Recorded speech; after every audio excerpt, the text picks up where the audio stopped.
जय हिंद दोस्तों। पाकिस्तान और भारत के बीच जारी मौजूदा टकराव में कई बड़े घटनाक्रम हुए हैं, जिनकी पुष्टि अब आधिकारिक रूप से हो चुकी है। सबसे पहली बात, भारतीय सेना के उच्चाधिकारियों ने पुष्टि की है कि हाल ही में पाकिस्तानी वायुसेना के कुछ हाईटेक एयरक्राफ्ट भारतीय कार्रवाई में गिराए गए हैं।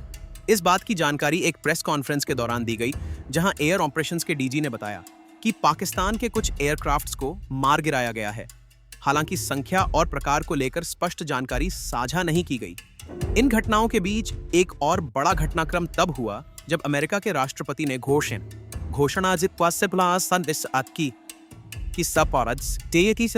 भारत और पाकिस्तान के बीच एक सीज फायर पर सहमति बनी है। लेकिन इस घोषणा के कुछ ही घंटों बाद पाकिस्तान ने इस समझौते का उल्लंघन करते हुए भारतीय क्षेत्रों पर ड्रोन और आर्टिलरी शेलिंग द्वारा हमला कर दिया।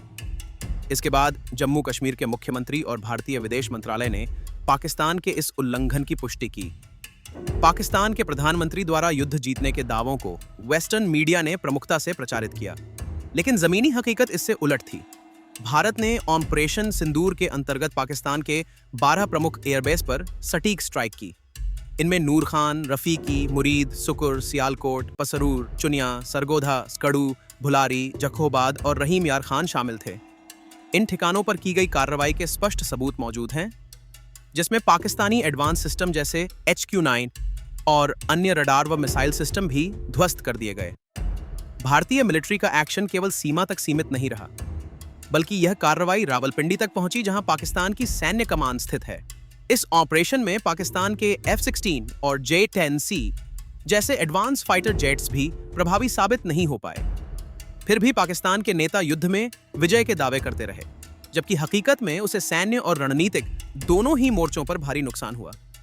अब बड़ा सवाल यह उठता है कि जब भारत को इतनी बड़ी सामरिक बढ़त हासिल थी, तो फिर वह सीज फायर के लिए क्यों राजी हुआ?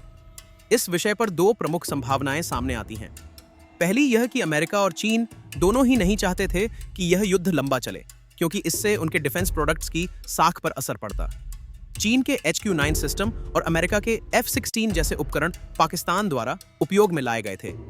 F-16, जो दुनिया के सबसे ज्यादा बिकने वाले फाइटर जेट्स में से एक है और जिसे अमेरिका भारत के MRFA प्रोग्राम में F-21 नाम से पुश कर रहा है, वह भी पाकिस्तान की हार के साथ एक बार फिर सवालों के घेरे में आ गया। ऑपरेशन स्विफ्ट रिट के दौरान भी पाकिस्तान ने जो F-16 खोया था, उसे भी अमेरिका और पाकिस्तान ने छुपाने की कोशिश की थी। लेकिन इस बार F-16 को भारी नुकसान हुआ है, जिसे छिपाना मुश्किल होगा। दूसरी सबसे अहम संभावना यह सामने आई है कि पाकिस्तान अपनी हार को न्यूक्लियर अटैक से छुपाना चाहता था। भारत की ओर से सरगोधा और जखोबाद जैसे संवेदनशील न्यूक्लियर बेस के पास हमले के बाद यह स्पष्ट संदेश गया कि भारत की पहुंच वहां तक है। हालांकि भारत ने कभी भी न्यूक्लियर फैसिलिटी पर स्ट्राइक का औपचारिक दावा नहीं किया है, लेकिन सोशल मीडिया पर मौजूद तस्वीरें और वीडियो इस ओर संकेत करते हैं। इसके अलावा पाकिस्तान में हाल ही में 22 अप्रैल के बाद से 4 भूकंप दर्ज किए गए, जिनकी तीव्रता लगभग 4.0 से ऊपर थी और जिनका केंद्र वही क्षेत्र रहा जो पाकिस्तान के न्यूक्लियर टेस्ट साइट्स के रूप में जाने जाते हैं। ठीक यही तीव्रता 1998 में पाकिस्तान के न्यूक्लियर टेस्ट के समय भी नोट की गई थी। इससे यह आशंका और मजबूत होती है कि पाकिस्तान शायद गुपचुप न्यूक्लियर टेस्ट कर रहा था या न्यूक्लियर वेपन की एक्टिवेशन प्रक्रिया में था। CNN की एक रिपोर्ट के अनुसार US वाइस प्रेसिडेंट को एक अलार्मिंग इंटेलिजेंस रिपोर्ट मिली थी, जिसके बाद उन्होंने भारतीय प्रधानमंत्री से संपर्क कर जल्द से जल्द सीज फायर की आवश्यकता जताई दी। इस रिपोर्ट की सामग्री सार्वजनिक नहीं की गई है, लेकिन इतना स्पष्ट है कि यह कुछ गंभीर था। अमेरिका के राष्ट्रपति ने भी भारत और पाकिस्तान की लीडरशिप को इस सीज फायर पर सहमति के लिए बधाई दी और कहा कि इससे लाखों निर्दोष लोगों की जान बच सकती थी। अब इन सभी घटनाओं को जोड़ने पर स्पष्ट होता है कि भारत के पास सामरिक और तकनीकी रूप से पाकिस्तान पर पूरी बढ़त थी, लेकिन अंतर्राष्ट्रीय दबाव और संभावित न्यूक्लियर खतरे को देखते हुए भारत ने एक जिम्मेदार शक्ति की तरह प्रतिक्रिया दी। यह सीज फायर कोई औपचारिक समझौता नहीं है, बल्कि एक म्यूचुअल अंडरस्टैंडिंग है, जिसे पाकिस्तान पहले ही तोड़ चुका है।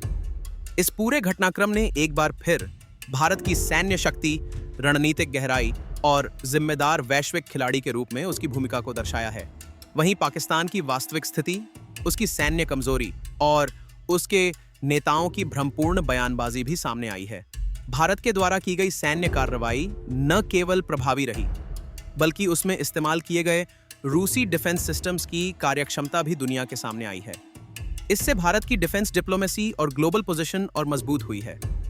पाकिस्तान की स्थिति आज पूरी तरह से अस्थिर है। एक ओर सैन्य नुकसान, दूसरी ओर अंतर्राष्ट्रीय बदनामी और तीसरी ओर आंतरिक दबाव। इसके विपरीत भारत पूरी तरह से नियंत्रण में है और उसने साबित कर दिया है कि वह न सिर्फ युद्ध जीत सकता है, बल्कि दुनिया को शांति का मार्ग भी दिखा सकता है। आने वाले दिनों में इस पूरे घटनाक्रम के और भी राजनीतिक, सामरिक और कूटनीतिक प्रभाव सामने आएंगे।